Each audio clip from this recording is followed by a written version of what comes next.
Olá, irmãos, graça e paz, tudo bem? Dando continuidade a essa nova série, Entendes o que Ler? Eu venho trazer hoje mais uma exegese, mais uma interpretação a respeito de um texto mal compreendido por muitos. E como do primeiro vídeo áudio, eu venho novamente pedir a Deus que abra a mente de todos vocês e que o coração esteja já pronto para receber esta mensagem, sendo ela verdadeira como creio ser. Do contrário, que o Senhor venha nos instruir nesta verdade. Amém? Estou aqui com toda a humildade que Deus tem me concedido para tentar instruir a outros a respeito do que a palavra nos diz. E não sou o dono da verdade, mas creio que a palavra é irrefutável e é nela que eu busco o conhecimento. Se alguém discordar, como falei no primeiro vídeo, eu abro aqui espaço sem problema algum para que venha a comentar e se expressar. Amém? Mas antes de tudo, irmão, só para continuar um pouquinho mais, orem ao Senhor. Esqueçam um pouco do que algum grande teólogo já te disse. Muitas das vezes nós necessitamos, irmãos, esquecer um pouco do que os especialistas já falaram. Eu, apesar de não ter me identificado aqui nos primeiros vídeos deste canal, mas eu sigo a teologia calvinista. Mas se vocês procurarem todos os vídeos que eu já publiquei aqui, em nenhum momento eu citei o nome dele, a não ser agora nesse comentário aqui, e nem mesmo alguma coisa de suas institutas, né? Não tenho essa necessidade, não por rejeitar quem é ele, não por não crer em boa parte dos seus escritos, mas porque eu prefiro olhar para as Escrituras. E eu prezo muito por um dos pontos que a Reforma trouxe, sola Escritura. E é isso que tenho procurado aqui. Então, irmãos, olhem para as Escrituras. Esqueçam um pouco do que um ou outro diz. Não que isso seja reciclável, jogado fora no lixo, não é isso. Mas que, em primeiro lugar, antes de consultar esses especialistas, procurem consultar a palavra de Deus e, juntamente com o Espírito Santo, que é o maior de todos os exegetas e hermenêuticas da face dessa terra. E é Ele quem nos conduz para sabermos o que de fato está escrito. Amém? Então vamos lá. O verso em questão aqui é do livro de Tito, capítulo 2, verso 11, que diz o seguinte: porquanto a graça de Deus se manifestou salvadora a todos os homens.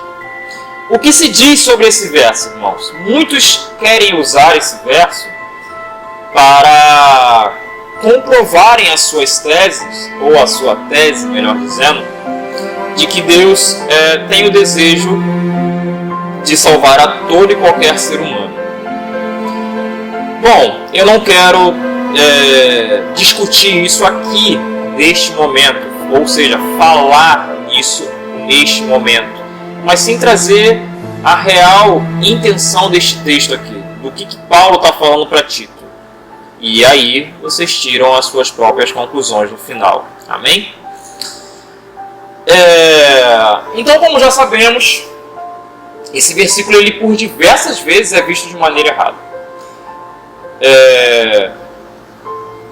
Por quê? Justamente, novamente, como essa série está trazendo, textos isolados, irmãos. Isso é um perigo. É um grande perigo. Como que eu posso chegar a ser testemunha de um relato, por exemplo, de um assalto ou de uma morte, se eu chegar contando somente o fim? Um policial chega para mim e pergunta: olha só, cidadão, você viu o que aconteceu aqui? Sim, vi. Você pode me relatar o que aconteceu? Sim, eu posso. Então, por favor. E eu digo para ele, olha só, veio um homem aqui e matou o outro. E aí? Não disse o porquê, o que motivou o outro a matar. Eu não dei nada, simplesmente falei no final. Então é o que acontece com muitos. Cuidado, irmãos, cuidado. Vocês podem discordar de diversas coisas, porém olhem com muito cuidado o contexto. Isso vai ajudar muito na compreensão dos textos, amém?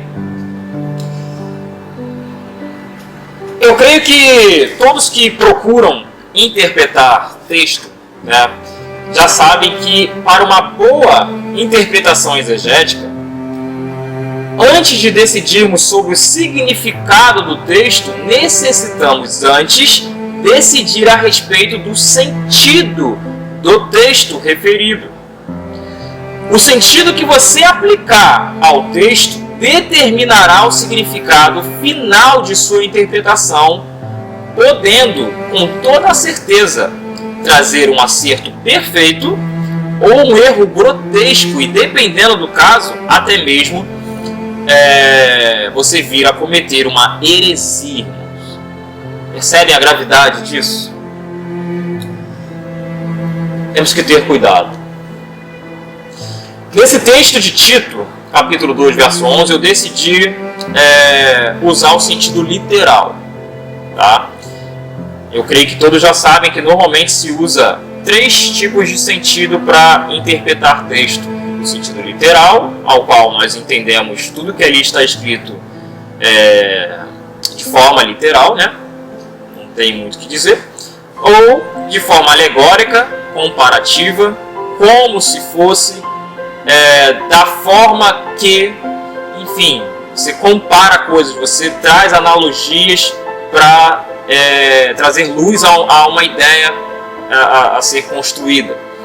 Ou, um terceiro sentido, é a metafórica, né?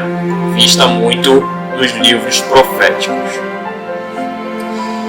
Então, como eu já falei, eu procurei usar aqui o sentido literal do texto e vou explicar o porquê.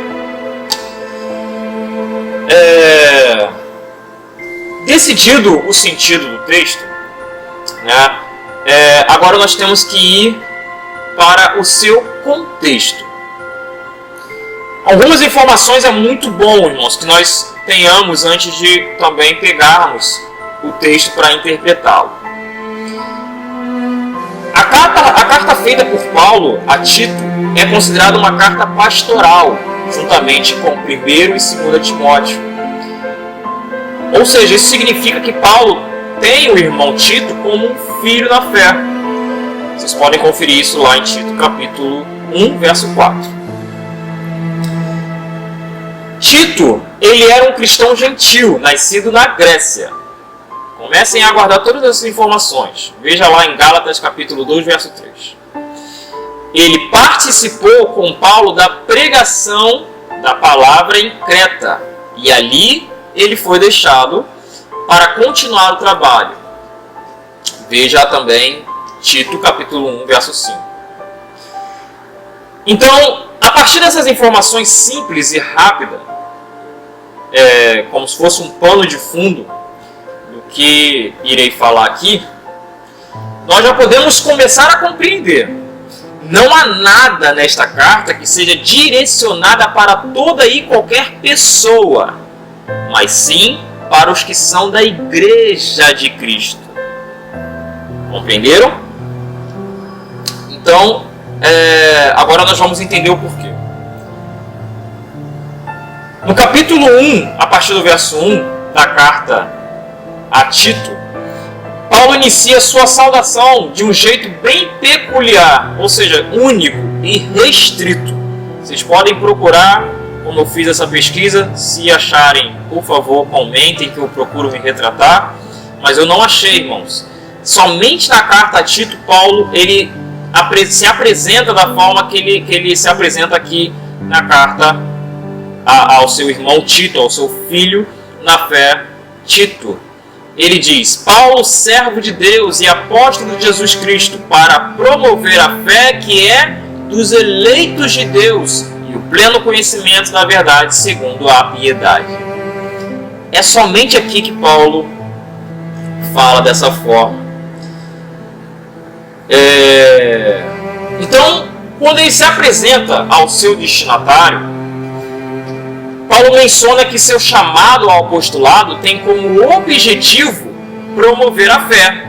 E essa fé, ela restringe aos eleitos de Deus.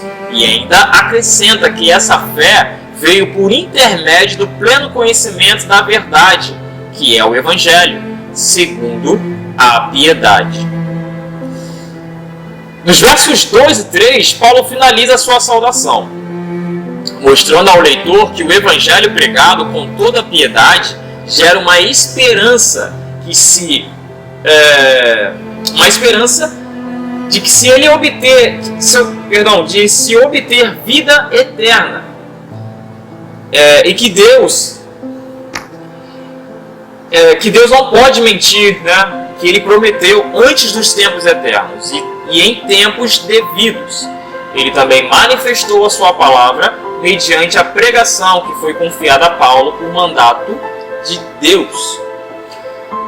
A partir do verso 5 até o verso 9, Paulo vai instruir a Tito em relação aos deveres e qualificações dos ministros.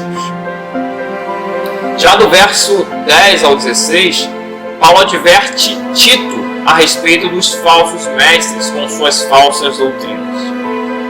Entretanto, no capítulo 2, Paulo retorna a instruir a Tito com os deveres das várias classes de crentes da igreja. Aqui nós começamos a fazer a ligação. Vocês já perceberam, né, irmãos, que desde o capítulo 1, Paulo aqui em nada está tirando instruções, recomendando, né, por intermédio de Tito, aos cristãos de Creta. Ele não está recomendando algo fora da igreja que é composta pelos cristãos de Creta, que é onde Tito está. Então é incabível alguém dizer que, já antecipando um pouco o final, é incabível alguém dizer que esse texto se refere à vontade de Deus em querer salvar a todas as pessoas, que a graça de Deus, ela se manifesta salvadora a todas as pessoas. Então vamos lá, continuando.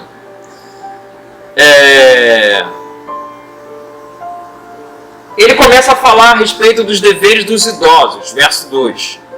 Das idosas e jovens recém-casadas, verso 3 e 5. Paulo fala também dos deveres dos moços, versos 6 ao 8. Dos deveres dos servos, versos 9 ao 10.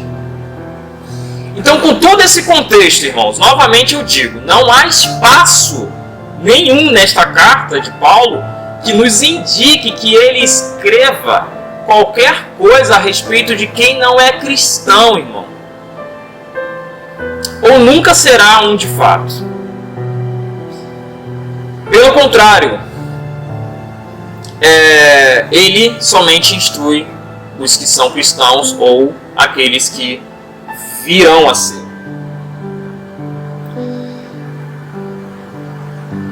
Vamos lá. Agora verso 11, por fim. Porquanto a graça de Deus se manifestou o Salvador a todos os homens.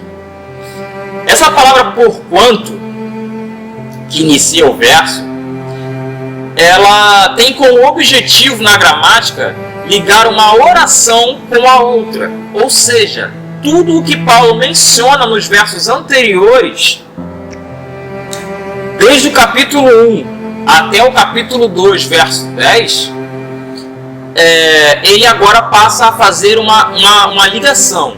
Ele emenda, né? Porquanto a graça de Deus se manifestou salvadora a todos os homens. O que significa esse todos os homens, então, irmãos? Isso aqui é uma forma, posso dizer, linguística, né? Que é empregada até mesmo uma figura de linguagem. Se eu estou, por exemplo, dentro de uma sala de aula ou numa escola, vamos colocar assim que fica melhor. Todos aqui estão estudando. Naturalmente vocês irão entender que a escola inteira está estudando. Agora, se eu estiver nessa mesma escola e falar todo mundo está estudando, não tem como alguém entender que é assim. Não é toda e qualquer pessoa do mundo que está estudando.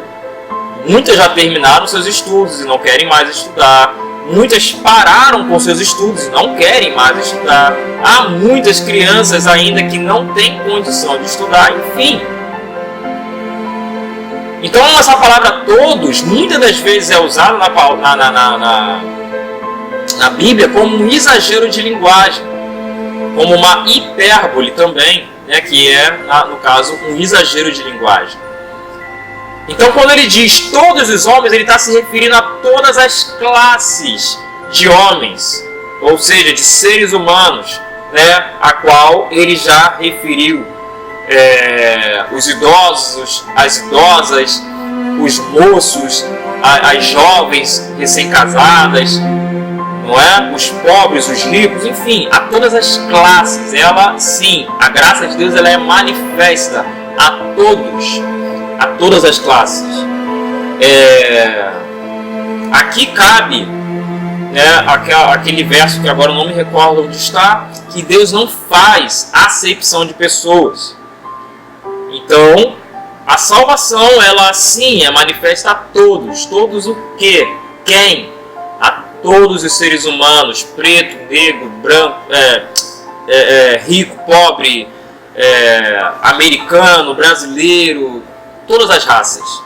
Mas não é toda e qualquer pessoa do mundo, até porque muitas não foram salvas. Se o desejo de Deus era salvar a todos, ele salvaria a todos. Mas não é bem assim que acontece, não é verdade? Eu espero que, como falei no áudio anterior, esta mensagem venha esclarecer a sua mente a respeito deste texto e que você venha avaliar antes de qualquer coisa. Você venha avaliar todos os pontos possíveis. Não fique com ideias dos especialistas. Em primeiro lugar, olhe para as Santas Escrituras, busca no Espírito Santo, seja insistente, procure a sabedoria que Deus dá a todos que buscam deliberadamente. Deus dá, irmãos, Ele concede essa graça. Se nós pedimos, Ele nos concede. Se algum especialista, né, e esses que eu digo, os teólogos, os grandes teólogos que aí fora estão, se eles falaram alguma coisa que está em conformidade com a palavra, que está correto, que o Espírito Santo testifique em nossos corações, em seu coração. Mas que antes de nós cogitarmos as ideias deles, que nós venhamos buscar em primeiríssimo lugar a graça de Deus em nos conceder essa iluminação a respeito de toda a Escritura. Amém?